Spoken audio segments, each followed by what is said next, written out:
नमस्कार, स्वागत आप सभी का सुप्रभात यूपी के इस अंक में। आपके साथ मैं हूं राजेंद्र देव। अब हम खबरों पर विस्तार से बात करेंगे। प्रयागराज में चलती कार में आग लगने से हड़कंप मच गया। कार चालक ने किसी तरह से कूदकर अपनी जान बचाई। झूसी थाना इलाके के शास्त्री पुल की घटना है ये। तस्वीरें आपकी स्क्रीन पर। खबर प्रयागराज से, तस्वीरें वहीं की झूसी थाना पुल की, जिस पर धो धो कर जलती कार को आप देख सकते हैं। ड्राइवर ने किसी तरह से कूदकर इस कार से अपनी जान बचाई है। चलती कार आग का गोला बन गई।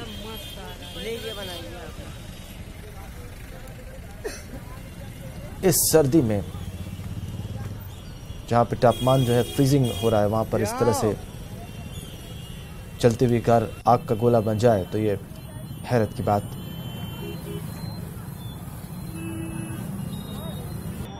तस्वीरें प्रयागराज से एक्सक्लूसिव आपकी स्क्रीन पर। कार चालक ने किसी तरह से कूदकर अपनी जान बचाई है।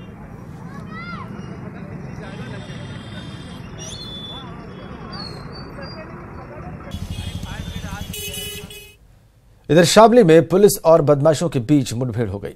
कहा जा रहा है कि पुलिस ने चेकिंग के दौरान जब एक कार को रोकने की कोशिश की तो बदमाशों ने पुलिस पर फायर झोंक दिया और भागने लगे। बाद में पुलिस ने घेरेबंदी कर इन बदमाशों पर जवाबी कार्रवाई की। मुठभेड़ के दौरान 25,000 के इनामी बदमाश नवाब के पैर में गोली लगी। वहीं इसके 2 साथी भी पकड़े गए हैं। मुठभेड़ कांधला थाना इलाके में हुई।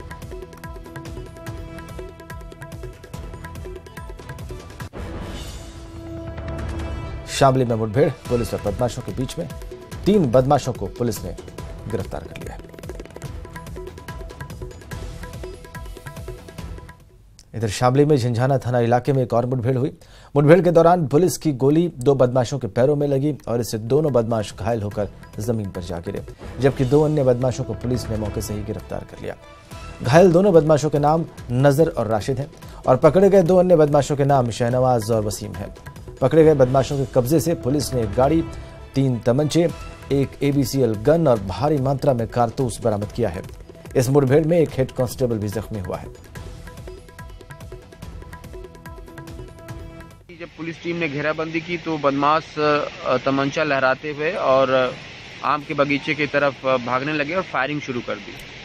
उसके प्रत्युत्तर में हमारी पुलिस टीम ने भी फायरिंग की है, जिसमें 2 बदमाशों के पैर में गोली लगी है और हमारे एक हेड कांस्टेबल ब्रजबीर, उनके दाहिनी भुजा में गोली लगी है। इस पे चारों को गिरफ्तार करके और हमारे एक हेड कांस्टेबल जो भी हैं उनको CHC ले जाया गया, जहां पे उनका इलाज चल रहा है और बाकी उनको शामली रिफर करने की भी तैयारी हो रही थी। और आज शिक्षक भर्ती परीक्षा होगी। परीक्षा सुबह 11 बजे शुरू होगी। बेसिक शिक्षा विभाग में सहायक अध्यापक को लेकर यह परीक्षा होगी। कहा जा रहा है कि 69,000 पदों पर भर्ती के लिए यह परीक्षा होगी। इसमें 4,30,439 अभ्यर्थी पंजीकृत हैं। परीक्षा के लिए 18 मंडल मुख्यालयों में कुल 800 केंद्र बनाए गए हैं। परीक्षा सुबह 11 से दोपहर 1:30 बजे की शिफ्ट में होगी। परीक्षा को नकल विहीन बनाने के लिए खुद CM योगी ने अपर मुख्य सचिव बेसिक शिक्षा, DGP और प्रमुख सचिव गृह से वार्ता की। सभी को सख्त हिदायत दी गई है कि परीक्षा में किसी किस्म की गड़बड़ी न हो। लखनऊ से हमारे सहयोगी शैलेश इस वक्त हमारे साथ फोन लाइन पर जुड़े हुए हैं। शैलेश, व्यापक तैयारियां हैं और क्या विशेष जानकारी मिल रही है आपको इस परीक्षा के बारे में? राजेंद्र, देखिए, जो शिक्षक भर्ती है निश्चित रूप से अपने आप में अहम इसलिए हो जाती है क्योंकि योगी सरकार ने पहले ये घोषणा की थी कि वो 2 बड़ी शिक्षक भर्ती जल्दी लेके आएगी, जिसमें 1,37,000 शिक्षकों को नौकरी दी जाएगी। इसी के तहत ये दूसरी शिक्षक भर्ती परीक्षा हो रही है। ऐसे में इसके बाद अगली भर्ती कब आएगी इसके बारे में कोई नहीं जानता। ऐसे में ये अपने आप में अहम हो जाती है। 69,000 पदों की इस शिक्षक भर्ती के लिए 4,30,439 अभ्यर्थियों ने पंजीकरण अपना कराया हुआ है। आज 800 केंद्रों पर ये परीक्षा होगी 18 मंडल मुख्यालयों में। सबसे खास बात यह है कि CM योगी जो है वो खुद इस पूरी परीक्षा के ऊपर साथ में कहीं ना कहीं मॉनिटरिंग कर रहे हैं। उन्होंने DGP, प्रमुख सचिव गृह, प्रमुख सचिव बेसिक शिक्षा सभी को निर्देश दिए हैं कि परीक्षा में किसी भी तरह से नकल नहीं होनी चाहिए और जो सॉल्वर गैंग्स हैं उन पर सख्त निगाह रखी जाए। पेपर लीक जैसी कोई घटना ना होने पाए, इसे लेकर भी सभी ने पूरी तैयारी की हुई है। शिक्षा मित्रों के लिए अगर देखा जाए तो भी ये परीक्षा काफी अहम हो जाती है क्योंकि जब उनका समायोजन रद्द हुआ था तो उनको कोर्ट ने ये राहत दी थी कि 2 बार की जो भर्तियां होंगी उसमें उन्हें भारांक का लाभ मिलेगा, उनको उम्र में छूट दी जाएगी। इसी के तहत एक भर्ती पहले हो चुकी है, दूसरी ये शिक्षक भर्ती है और शिक्षा मित्रों के लिए एक बड़ा मौका है। उनके लिए जो इनका समायोजन रद्द हो चुका है तो उनके लिए भर्ती काफी अहम हो जाती है। और इसके अलावा अगर देखा जाए तो ये शिक्षक भर्ती इस बार की जो हो रही है ये OMR शीट पर हो रही है और फिलहाल अभी तक बेसिक शिक्षा विभाग की तरफ से इस पूरी भर्ती में कोई भी कट ऑफ अंक जो है वो पहले से तय नहीं किए गए हैं।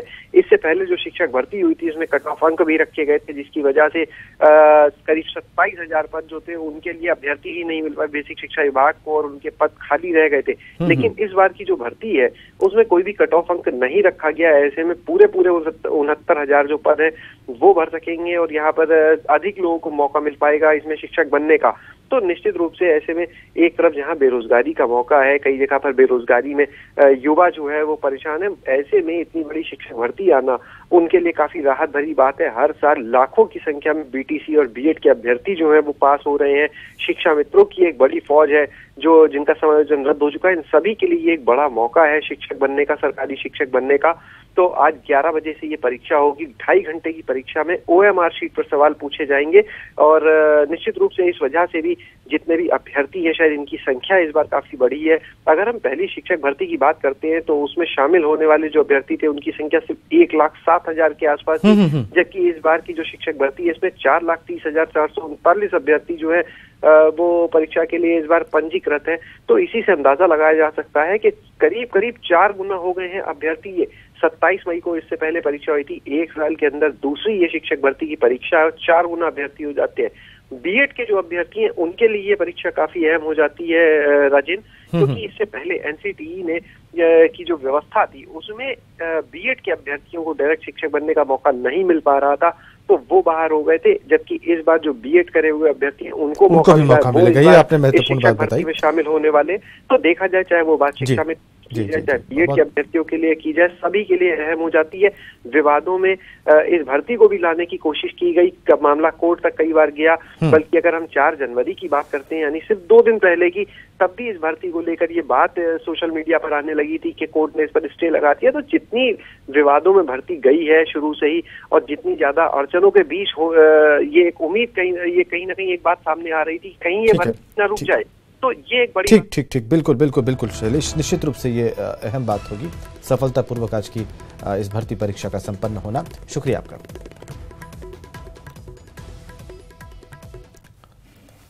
और अवैध खनन के मामले में CBI ने IAS B चंद्रकला समेत 11 लोगों के खिलाफ FIR दर्ज की है। CBI की छापेमारी में 2 किलो सोना जब्त किया गया है। साथ ही B चंद्रकला का एक लॉकर और 2 बैंक अकाउंट भी CBI ने सीज कर दिए हैं। CBI ने एक रिटायर्ड क्लर्क राम अवतार के पास से 2 करोड़ रुपए भी बरामद किए हैं। बड़ा एक्शन यहां पर, बड़ी रेड। IAS B चंद्रकला पिछली सरकार में, समाजवादी पार्टी की सरकार में नामचीन अफसर रही और अब देखिए स्थिति क्या है। विस्तार में बताने के लिए हमारे संवाददाता ऋषभ मणि इस वक्त लखनऊ से हमारे साथ फोन लाइन पर जुड़ गए हैं। ऋषभ, बहुत सारे हमारे दर्शकों के लिए जो IAS B चंद्रकला के बारे में जानते हैं उनके लिए बहुत बड़ा शॉकर रहा है, विस्तार से बताइए हुआ क्या है।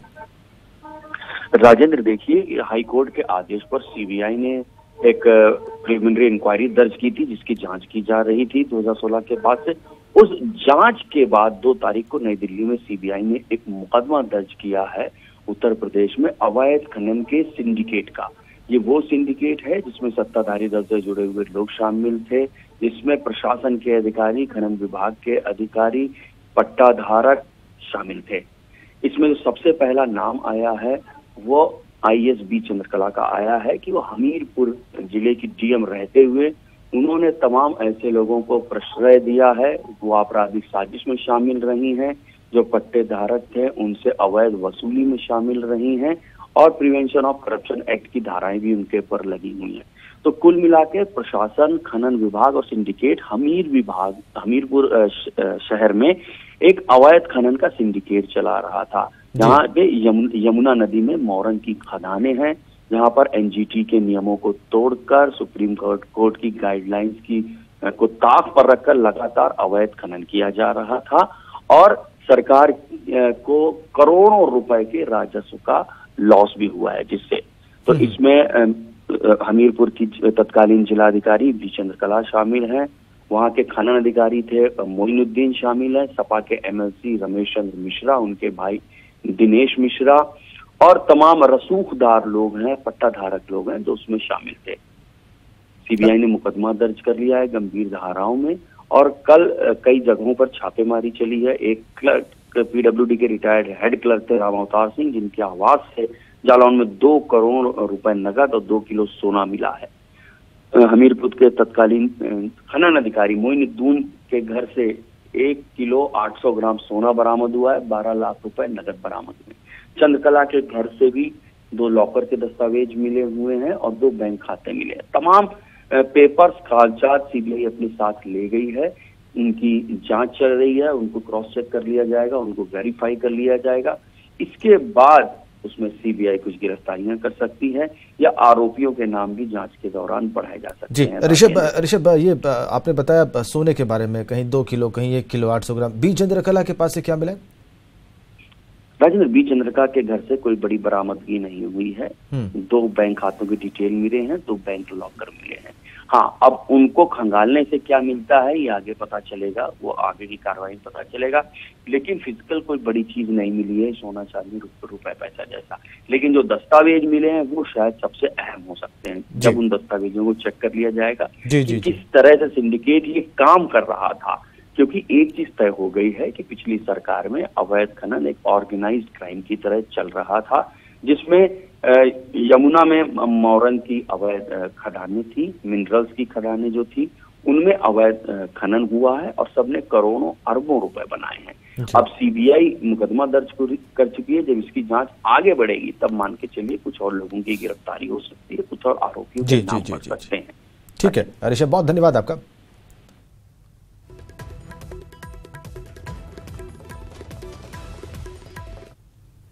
हमीरपुर में अवैध खनन के मामले को लेकर सीबीआई ने मोरंग कारोबारियों के घरों पर छापे मारे। 15 सदस्य की सीबीआई टीम ने एसपी एमएलसी रमेश मिश्रा और बीएसपी नेता सत्यदेव दीक्षित के घरों पर रेड की और तलाशी अभियान चलाया।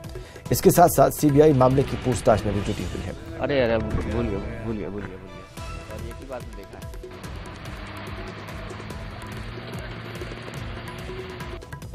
एक ऑर्गेनाइज्ड क्राइम, एक सिंडिकेट की तरह से सब कुछ काम कर रहा था और सीबीआई ने मुकदमे दर्ज किए हैं, गंभीर धाराओं में दर्ज किए हैं। समाजवादी पार्टी के एमएलसी इसमें शामिल हैं, बीएसपी लीडर शामिल हैं, सीबीआई के हिसाब से वहां के पूर्व जिलाधिकारी शामिल हैं, खनन अधिकारी शामिल हैं।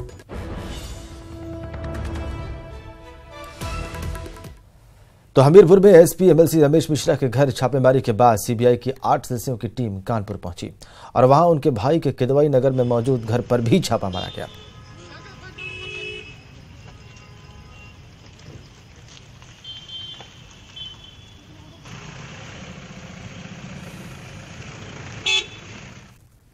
चलिए आगे बढ़ते हैं, राजनीति की बात करते हैं।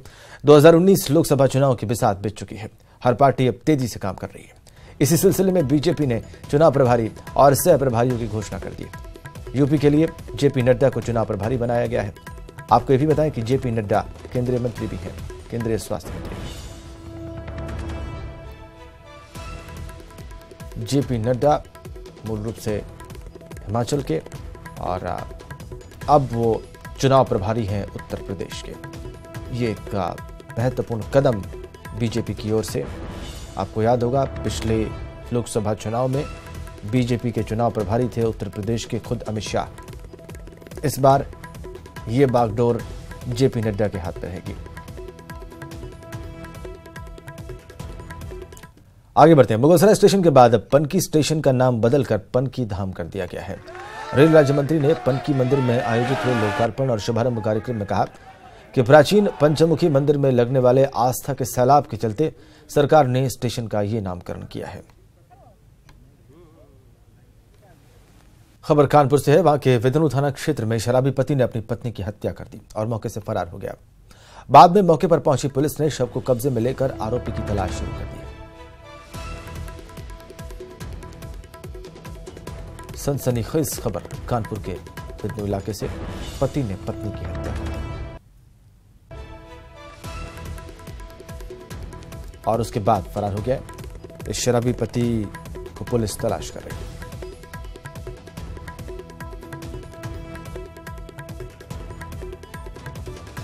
घटना के सामने आते ही हंगामा खड़ा हो गया। स्थानीय लोगों की भीड़ आप देख सकते हैं और पुलिस की मौके पर पहुंचकर की जा रही कार्रवाई को भी आप देख सकते हैं।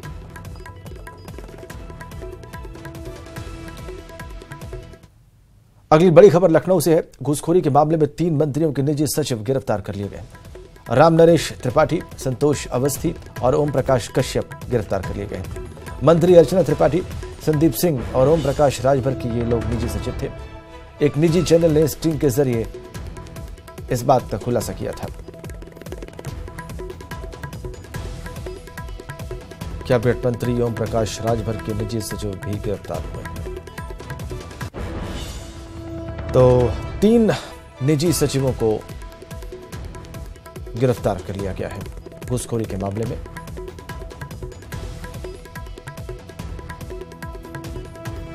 एक निजी चैनल ने स्टिंग किया था। स्टिंग ऑपरेशन में इनके रिश्वत लेने की बात सामने आई थी। मंत्रियों ने पल्ला झाड़ लिया इस पूरे रिश्वत कांड से और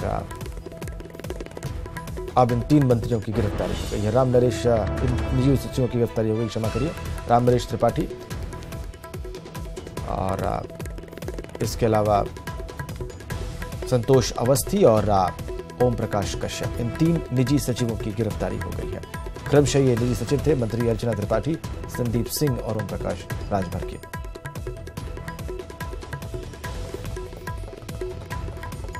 निजी चैनल के स्टिंग ऑपरेशन में ये रिश्वतखोरी सामने आई थी। इधर मुजफ्फरनगर के शाहपुर थाना इलाके में उस वक्त हड़कंप मच गया जब कार सवार युवक पर अज्ञात बदमाशों ने ताबड़तोड़ फायरिंग कर दी। इस फायरिंग में कार सवार युवक को गोली लगी है। घटना की सूचना मिलते ही पुलिस मौके पर पहुंची और युवक को जिला अस्पताल में भर्ती कराया गया। पुलिस मामले की जांच में जुटी हुई है।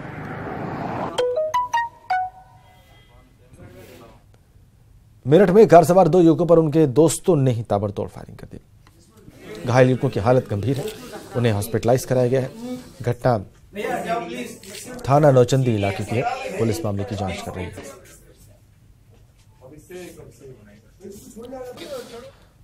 इधर फिरोजाबाद में एक बार फिर एक निजी अस्पताल की लापरवाही सामने आई है।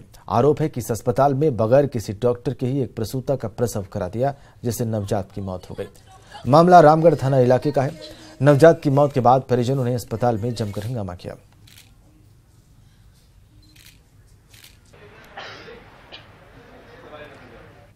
बलिया पुलिस ने नकली नोटों के साथ 3 लोगों को गिरफ्तार किया है। पकड़े गए सभी जालसाज बिहार के रहने वाले हैं और पुलिस ने इनके पास से 1 लाख के नकली नोट बरामद किए हैं।